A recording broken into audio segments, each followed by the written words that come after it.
அடுத்தபடியாக திரு ராமசுப்பிரமணியம் அவர்களை மருத்துவர் கு சிவராமன் மற்றும் மருத்துவர் ராஜலட்சுமி அவர்களை கௌரவிக்கும்படி கேட்டுக்கொள்கிறோம்.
முதலில் விழாவிற்கு வாழ்த்துரை வழங்க தற்போதுள்ள உணவு பிரிவை திறந்து வைத்த தமிழக எக்ஸ்னோராவினுடைய தலைவர் எங்கள் மருத்துவர் சிவராமனின் நெருங்கிய நண்பர் திரு செந்தூர்பாரி அவர்களை ஒரு சில நிமிடங்கள் நம்முடன் உரையாற்றும்படி வாழ்த்துரை வழங்க அழைக்கிறேன்.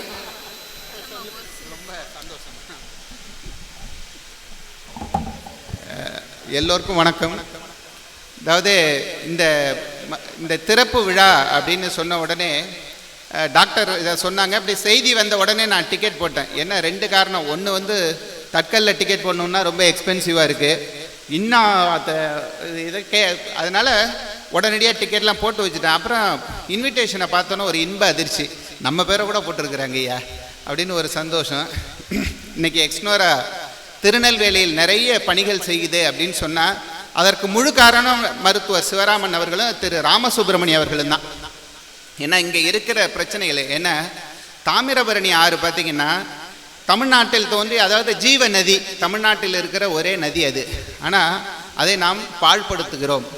அதாவது தாமிரபரணி தோன்றுகிற இடத்துலையே பாபநாசத்தில் பாப விநாசம், உன் பாவம் போகணுன்னா அந்த தண்ணியில் போய் துணியை விடுங்கிறான். அது இப்போ ஜோதிடர் என்ன சொல்கிறாங்கன்னா, உன் பாவம் வேகமாக போகணுன்னா உனக்கு பிடிச்ச துணியை விடுங்கிறான். நம்மால் அந்த துணியை எடுத்து அதை அயன் பண்ணி 67 ரூபாய்க்கு புது புடவை ஆன்லைனில் கிடைக்கிது. இப்போ நாங்கள் அங்கே என்ன பண்ணுறோம், அதை எடுத்து மிதியடியெல்லாம் செய்கிறோம். ஒரு 30 பெண்களுக்கு வேலை கொடுத்துருக்குறோம். அதே மாதிரி இந்த ஆற்றின ஒரு 128 கிலோமீட்டர், அதற்கு எங்களை ஒரு உற்சாகப்படுத்தியவர் மருத்துவர் கு சிவராமன். அதாவது அவருடைய அழகாக அவர் எப்பொழுதும் பதிவு செய்யக்கூடிய ஒரு வார்த்தை பார்த்திங்கன்னா, பெருங்கனவை சுமத்தலும் முதல் அடியை எடுத்து வைத்தலும்னு. அவர் முதல் அடியை மட்டுமா எடுத்து வச்சிருக்கிறாரு, எத்தகைய மாற்றங்களை சமூகத்தில் விளைவித்திருக்கிறார் பாருங்க.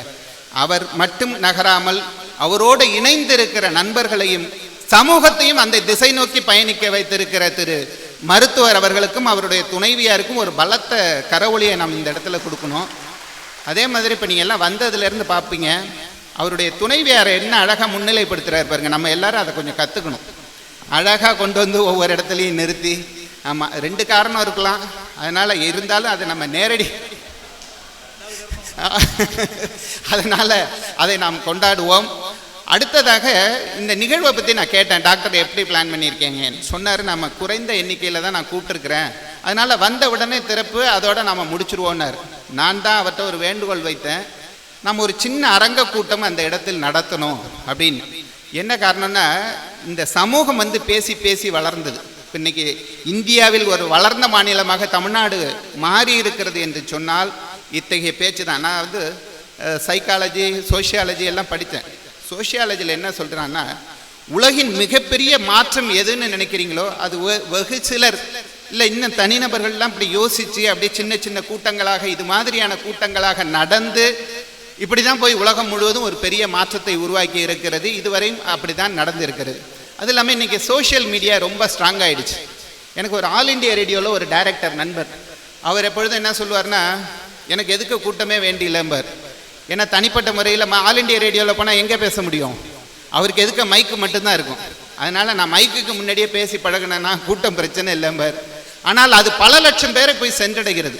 அது மாதிரி இன்றைக்கி சோஷியல் மீடியாவில் ஒரு அருமையான அணி. ஐயா நீங்கள் ஒரு நிமிடம் எழுந்து நிற்கலாம். இப்போ நலத்தினையை கொண்டு போய் சேர்க்கிற அணி, அவர்களுக்கு ஒரு பலத்த கரவொலியை நம்ம கொடுப்போம். ஏன்னா ஒரு நல்ல செய்தியை ரொம்ப அழகாக பதிவு செய்கிறீங்க, அதற்காக ஒரு பாராட்டு. அதே மாதிரி இன்றைக்கு வந்திருக்கிற ஆளுமைகள், இப்போ ஐயா பாண்டியராஜன், நம்ம லதா பாண்டியராஜன், நான் நிஜமாவே அவர் எதெல்லாம் முடியாதுங்கிறோமோ அதெல்லாம் செய்து காமித்த ஒரு மனிதர். ஒரு சாமானியன் மிகப்பெரிய உச்சத்தை தொழிலில் தொட முடியும் அப்படிங்கிறத நிரூபித்த ஒரு மனிதர். அப்புறம் தொழிலின் உச்சத்திலேயே இருக்கும்போது அரசியலில் சாதிக்க முடியுமா அப்படின்னு அதையும் காமிச்சிட்டார், ப்ரூவ் பண்ணார். இன்னும் சொன்னால் அவர் அமைச்சராக இருக்கையில் அவர் அலுவலகத்துக்கு போனீங்கன்னா அங்கே பணியாற்றியவர்கள் எல்லாம் அவரது அலுவலக பணியாளர்கள். நம்ம போய் அவர்கிட்ட ஏதாச்சும் ஒரு கொடுத்து இந்த வேலைன்னா சில நிமிடங்களிலேயே அதை அப்படியே கிராஸ் பண்ணிட்டு அதற்குன்னு ஒரு பிஏவை கூப்பிடுவார். ஒவ்வொன்றுக்கும் ஒரு பிஏ. உடனே அவங்கள கூப்பிட்டு இந்த வேலையை ஃபாலோ பண்ணி இவங்கள்ட்ட பேசி அந்த வேலையை முடிங்கம்பார். சரி, அதற்கு பிறகு பார்த்தீங்கன்னா மீண்டும் தொழிலில் வந்து ஒரு மிகப்பெரிய வெற்றியாளன். அவருக்கும் அவருடைய துணைவியாருக்கும் ஒரு நல்ல கரவொலியோடு வாழ்த்தையும் வணக்கத்தையும் சொல்வோம். அவர்களெல்லாம் வந்து துவங்குகிறார்கள் என்பது பெருமை. அடுத்ததாக நம்முடைய பாராளுமன்ற உறுப்பினர், அவர்தான் எப்பொழுதும் வார்த்தை வலியது. நம்ம சின்ன சின்ன வார்த்தைகள் சொல்லிக்கிட்டே இருக்கோம்ல, அது சமூகத்தில் ஒரு மிகப்பெரிய மாற்றத்தை உருவாக்கும். நாங்கள் இந்த ஆண்டு சூப்பர் எல்னினோ, இந்த சூப்பர் எல்னினோன்னா எனக்கு திருநெல்வேலி தான் முதலில் ஞாபகம் வரும். அதாவது தாது வருட பஞ்சம் 1876 78 அன்றைக்கு திருநெல்வேலியும் பாதிக்கப்பட்டது. அன்றைக்கு இருந்த 3 கோடி மக்களில் 1 கோடி பேர் இறந்து போனாங்க. அதில் திருநெல்வேலியில் மிகப்பெரிய இழப்பை அன்றைக்கு சந்தித்தது இந்த மாவட்டம். அதில் புற்ற அரிசி அப்படின்னு ஒரு விஷயம். அந்த புற்ற அரிசி என்ன அப்படிங்கிறத பார்த்தீங்கன்னா, அதாவது அந்த எந்த சாப்பாடும் இல்லை. அன்றைய வெள்ளையர் ஆட்சியில் இருந்த மாவட்ட பொறுப்பாளர் போகும்போது ஒரு 5-6 பெண்கள் வர்றாங்க. அவங்கள நிறுத்தி எங்கே போயிட்டு வராங்க என்னன்னு கேட்குறாரு. பார்த்தா அவங்களோட புடவையில் ஒரு முடி. அப்போ அதை நிறுத்தியது என்ன ஏதுன்னு கேட்குறாரு. அப்போ போய் பார்த்தா அந்த காட்டில் இருக்கக்கூடிய எறும்பு புற்றினை உடைத்து அது சேகரித்து வைத்திருக்கிற தானியத்தை எடுத்து கஞ்சி காய்ச்சி உயிர் வாழ்ந்திருக்கிறார்கள். இப்போ இந்த ஆண்டு அதற்கு இணையான ஒரு ஆண்டு. இப்போ ஜூன் மாதத்தில் மட்டும் பார்த்தீங்கன்னா 48% மழை குறைவு. இன்றைக்கு மத்திய அரசு மிக அழகாக எல்னினோவுக்காக ஒரு செல் உருவாக்கி இருக்காங்க, மானிட்டரிங் செல் அப்படின்னு ஒன்று உருவாக்கி இருக்கிறாங்க. ஆனால் சூழலில் முன்னிலையில் இருக்கிற தமிழ்நாடு இதுவரையும் எந்த ஒரு முயற்சியும் எடுக்கவில்லை. அப்போ நாங்கள் மக்கள் பங்கேற்போடு நீர் மேலாண்மைன்னு ஒரு திட்டம் வச்சு அதை செயல்படுத்திக்கிட்டு இருக்கோம். அது வாடகை இல்லா இயந்திரங்களை கொடுக்குறோம், மக்கள் அதுக்கு டீசல் போட்டு அதை ஓட்டுறாங்க. அதை வெகு அழகாக அப்படி வேறு வேறு மாவட்டங்களில் செய்யும்போது நண்பர் அவர் சூவே அவர்களை சந்திப்பது சொன்னார், எந்தெந்த ஊர்லேயே வேலை செய்கிறீங்க, ஏன் எங்கள் மதுரையில் வேலை செய்யவில்லை, நீங்கள் வைகைக்கு வாங்க, நான் எல்லா உதவியும் செய்கிறேன் என்று சொல்லி இன்றைக்கி வைகையில் ஒரு இயந்திரம் வேலை செஞ்சிட்ருக்கு.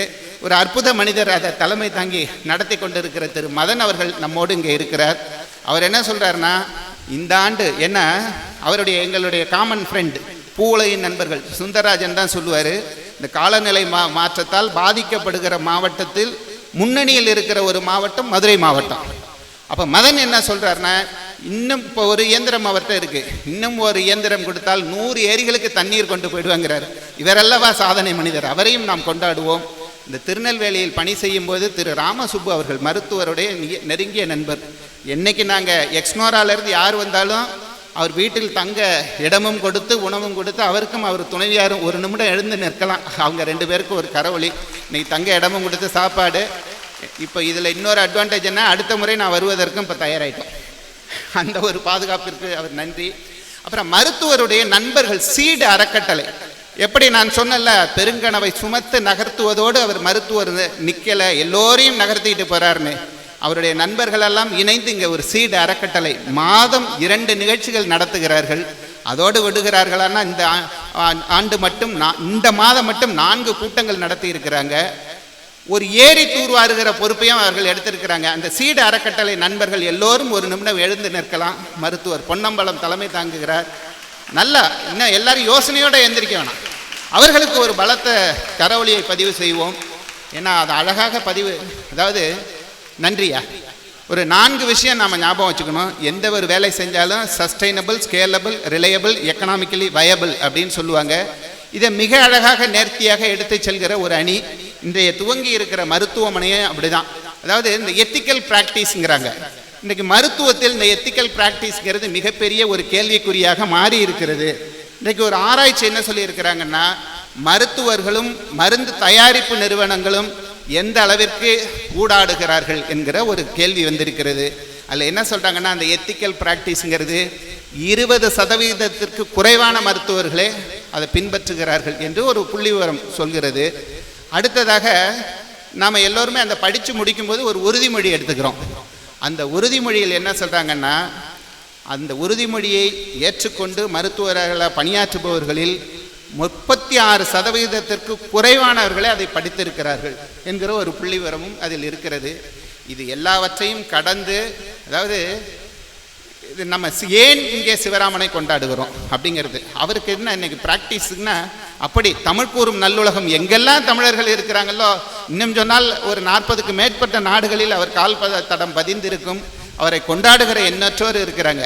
ஆனால் சமூகத்தில் ஒரு பிரச்சனை என்று சொன்னால், இல்லை ஏதோ ஒரு நல்ல பணி நடக்கிறது என்று சொல்லி அவரை அழைப்பு விடுத்தால் எந்த நேரமும் தட்டாமல் வருகிற ஒரு அற்புத மனிதர் திரு சிவராமன் அவர்கள். நம்ம எல்லோருக்கும் இன்னைக்கு பாமையன் இருக்கிறார். நான் எல்லாம் வாழும் காலத்தில் அவர்களை எல்லாம் கொண்டாட தவறி விடுகிறோம் என்று சொல்வேன். என்னை பொறுத்தளவில் நம்மாழ்வாருக்கு முன் பின்னு பிரிக்கணும். என்னை பொறுத்தளவில் நம்மாழ்வாரை விட ஒருபடி உயர்ந்து நிற்கக்கூடிய ஒரு மாமனிதன் என்றால் திரு பாமையன் அவர்கள். அவருக்கு பலத்த கரவொலியோடு நான் அந்த நன்றியை இந்த இடத்தில் பதிவு செய்கிறேன். அவர் ஒரு முறை அவரோட வீட்டை மதுரையிலேருந்து காலி பண்ண சொன்னாங்க, வாடகை வீட்டில். என்ன காரணம், நான் கேள்வி கேட்பேன், நேரத்தின் அருமை கருதி சீக்கிரம் முடிச்சிடுறேன். ஏன்னா என்ன காரணத்துக்காகலாம் காலி பண்ண சொல்லுவாங்கன்னு உங்கள்கிட்ட எல்லாம் கேட்டு சொல்லுவேன். அவர் காலி பண்ண சொன்னது எதுக்கு தெரியுமா?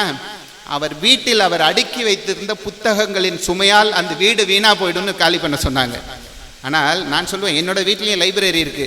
ஆனால் அந்த புத்தகங்கள்லாம் காட்சிக்காக அடுக்கப்பட்டு இருக்கிறது. அனைத்து புத்தகங்களையும் படித்து உள்வாங்கிய ஒரு மனிதர் என்று சொன்னால் அது திரு பாமையன் அவர்கள் தான். அதே மாதிரி நெல் ஜெயராமன் அவர்கள் எந்த புத்தகமும் எதுவும் படிக்காமல், ஆனால் அந்த பாரம்பரிய நெல்லை பாதுகாத்தவர். அவருக்கு யாருக்குமே எந்த நோயும், இந்த கேன்சர் கேபிட்டல் ஆஃப் த வேர்ல்டுங்கிறது இந்தியா, அவருக்கு அந்த நோய் வந்தது. அப்போ அவர் சென்னையில் என்னுடைய விடுதியில் தான் தங்கியிருந்தார். மருத்துவர் அவர்களை அவர் சந்தித்த உடனே எங்கே சிவராமன் உயர்ந்து நிற்கிறாருங்கிறதுக்கு அவரை பார்க்குறாரு. அவர் இப்போ விடுதியில் அறையில் தங்கியிருக்கிறாரு. டாக்டர் அவரை பார்க்குறாரு. ஏன்னா அவர்கிட்ட எந்த பணம் எதுவும் கிடையாது. அவரும் ஒரு நேர்மையின் உச்சம். அந்த விதை நெல்லை பரப்புவதோடு அவர் நின்று விடுகிற ஒரு மனிதர்.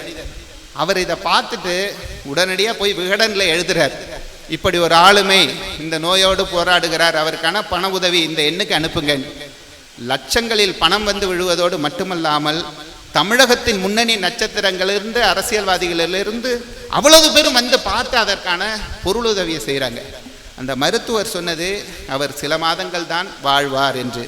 ஆனால் இவருடைய முயற்சிகளால் ஒரு 4-5 ஆண்டுகள் அவர் உயிர் வாழ்ந்ததோடு நல்ல பணிகளை மேற்கொண்டார் என்றால் அதற்கு முழு காரணம் டாக்டர் சிவராமன் அவர்கள் தான். இது மாதிரி அவர் நடத்துகிற நெல் திருவிழாவில் பங்கேற்பதாக இருக்கட்டும், இப்படி ஆற்காடு அரிசி திருவிழா, எப்படிப்பட்ட விழாவிலும் எந்த விதமான ஒரு கட்டுப்பாடு, இன்னும் சொன்னால் அவருடைய சொந்த செலவில் வருவதோடு அதற்கான தொகையையும் இவர் கொடுக்கக்கூடிய ஒரு மனிதராகவும் இருக்கிற திரு சிவராமன் அவர்களுடைய நிகழ்ச்சியில் நாம் பங்கேற்கிறோம் என்பதே ஒரு பெருமிதம் என்பதை சொல்லி, இந்த சூப்பர் எல்னினோவிற்கு பாராளுமன்ற உறுப்பினர் அவர்கள் இது குறித்து தமிழகம் முன்னெடுக்க, ஏன்னா அவர் அறிக்கை விட்டால் பல லட்சம் பேர் பார்க்குறாங்க, அதனால் இது குறித்தும் நீங்கள் ஒரு உரை தர வேண்டும் என்று ஒரு வேண்டுகோளோடு விடைபெறுகிறேன். நன்றி, வணக்கம்.